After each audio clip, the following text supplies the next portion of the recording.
guys, welcome back. So today I'm out here shooting my TRP, which is a Springfield 1911. The 1911 is one of my favorite handguns. I'm going to talk to you a little bit about why the 1911 is such a popular handgun in my handgun collection.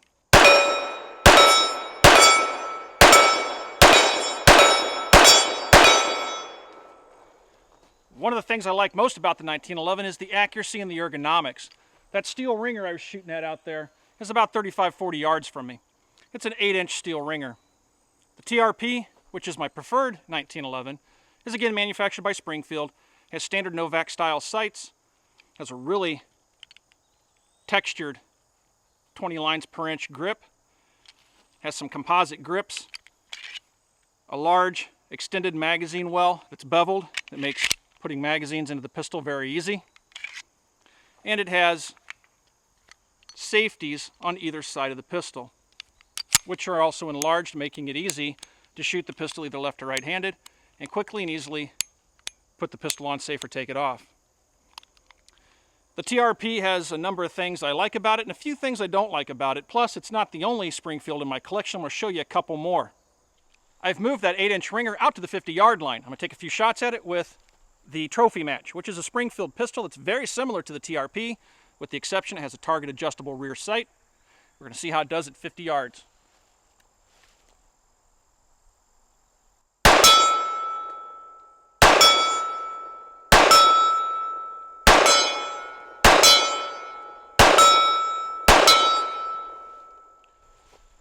Not too bad. I have one other pistol I want to show you guys this afternoon. This is my 1911 A1 model from Springfield. This is pretty close to a government model style 1911, a few minor differences, but it's a very affordable 1911 from Springfield Armory. Back at that target out at 50 yards.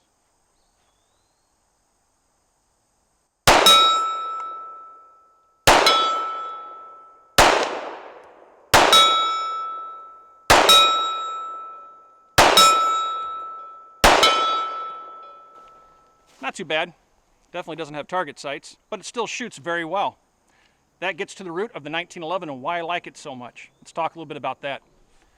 These are the Springfields that I shoot most often. Have my TRP here, my Trophy Match, and my 1911 A1. These handguns come out with me fairly often. You'll see them in videos occasionally. If you see me with a leg holster on, sometimes it'll be the Safariland with the Glock, or it'll be the Black Hawk Serpa with this TRP. I take these handguns out and shoot them regularly, but something about the 1911 in general, the 1911 was one of the first handguns I ever owned. It's the first centerfire handgun I ever owned. I don't have that handgun anymore. It was originally a Colt, but over the years I've continued to buy 1911s. This TRP that I'm holding here is the 1911 that I actually prefer over pretty much all others. I've owned very expensive 1911s, Ed Brown's, Les Baers, Nighthawks, Wilsons, things like that, and they're worth the money if you're into 1911s and you don't mind spending a bunch of money.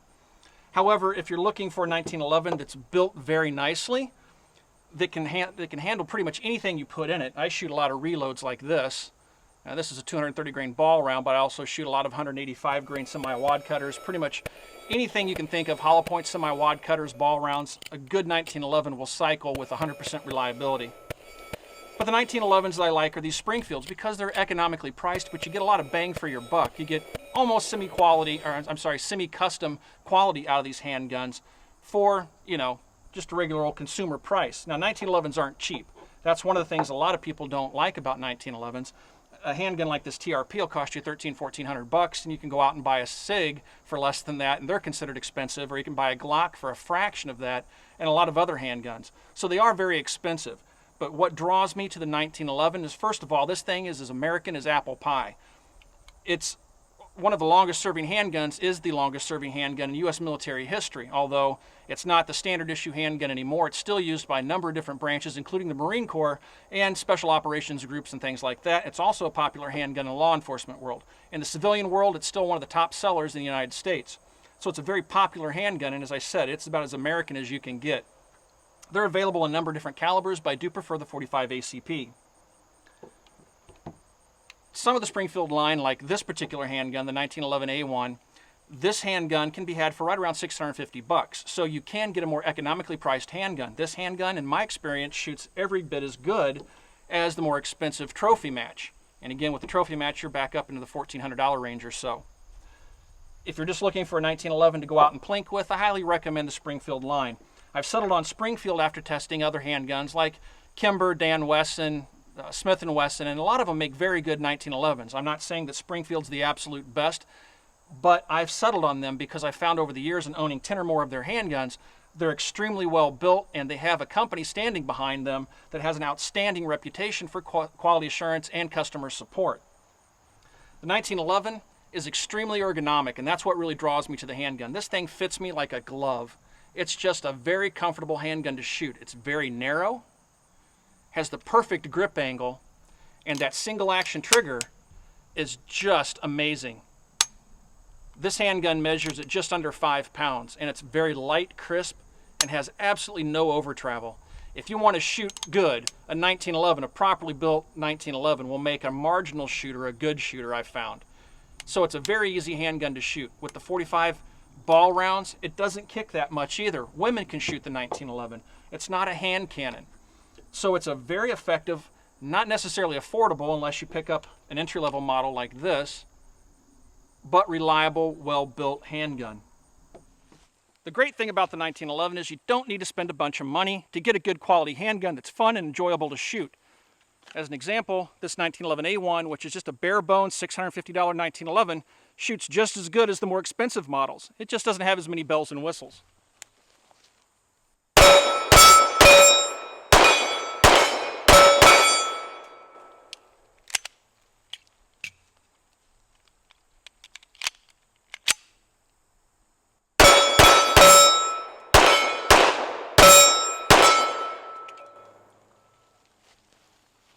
Now these are some semi-light reloads that I'm shooting out of the handgun. It didn't lock open on that first magazine. Sometimes I also rest my thumb on the slide stop, which is a no-no.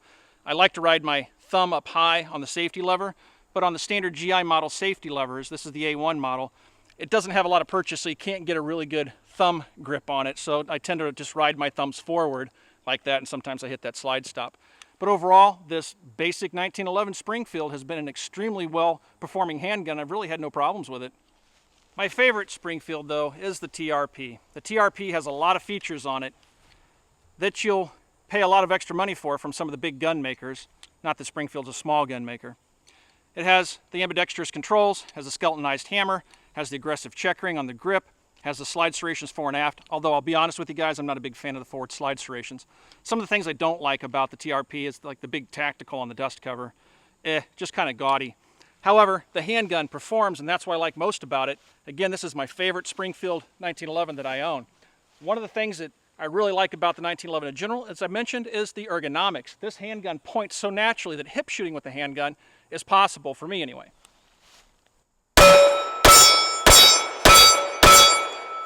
It takes no effort for me to hit what I'm aiming at with one of these 1911s. They're very quick into action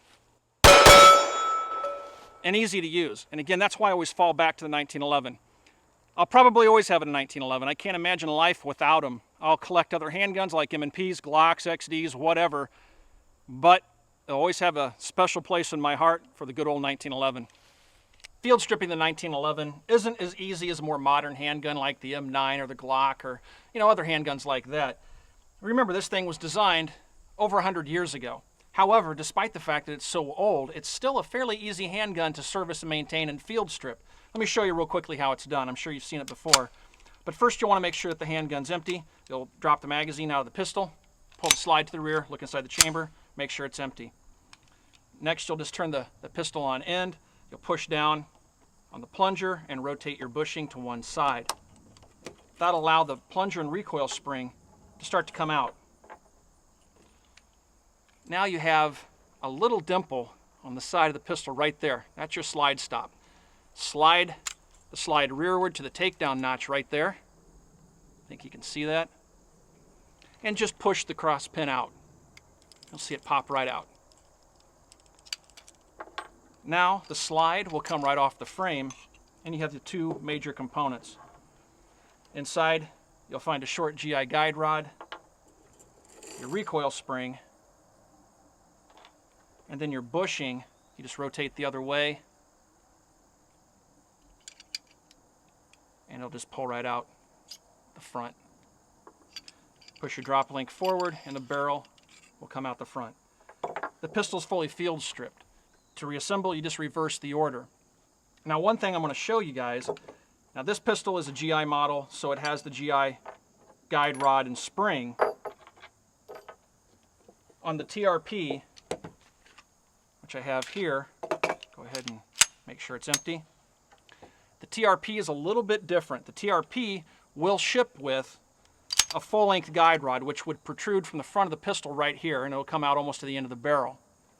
I hate full-length guide rods on 1911s. I think it's blasphemy. It serves no purpose. There's absolutely no scientific evidence to prove that a guide rod improves the reliability or performance of a 1911. In my opinion, all it does is add unnecessary parts to the gun and a second failure point, and it's really critical when you're talking about Springfields and other 1911s that use two-piece guide rods. Those two-piece guide rods can come apart if you don't properly seat them or even Loctite them, and it can cause malfunctions. So really, there's no point in it. And you'll notice in all of my handguns, I remove that even from my trophy match. You'll notice it doesn't have a full-length guide rod.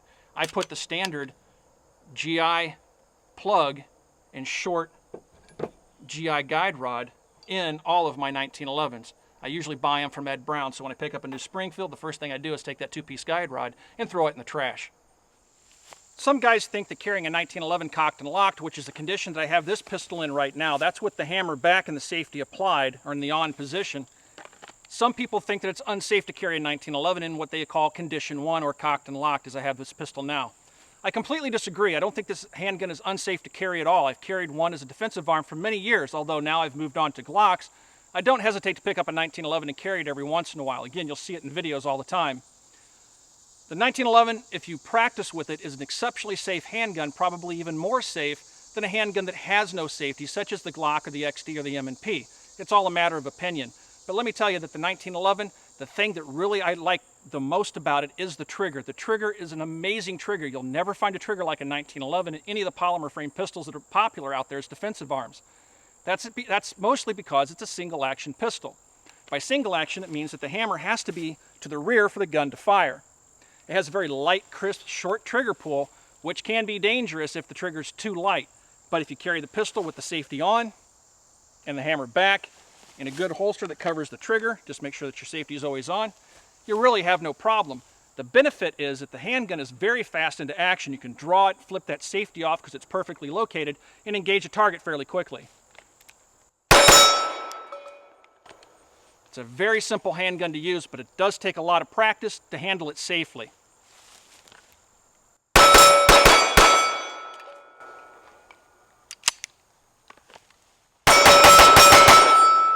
Well guys, I hope you enjoyed the quick tour of the 1911 handgun. I put this video together to answer questions that I've had about the 1911 over the last year or so. People ask me a lot of questions about if I like the 1911, what I like about it, why I do like it, why I don't like it. So that's what I hope to achieve in this video. It's not necessarily a review. But I did want to point out that I do like Springfield 1911s. If you're in the market for a good 1911, you would be hard-pressed to beat the Springfield. If you guys have any questions about Springfield, about 1911s, or anything else, you can ask those questions on our Facebook page. You can find us on Facebook at www.facebook.com/militaryarms. As always, everybody, thanks for watching. Thanks for the subs, and we'll talk to you guys soon.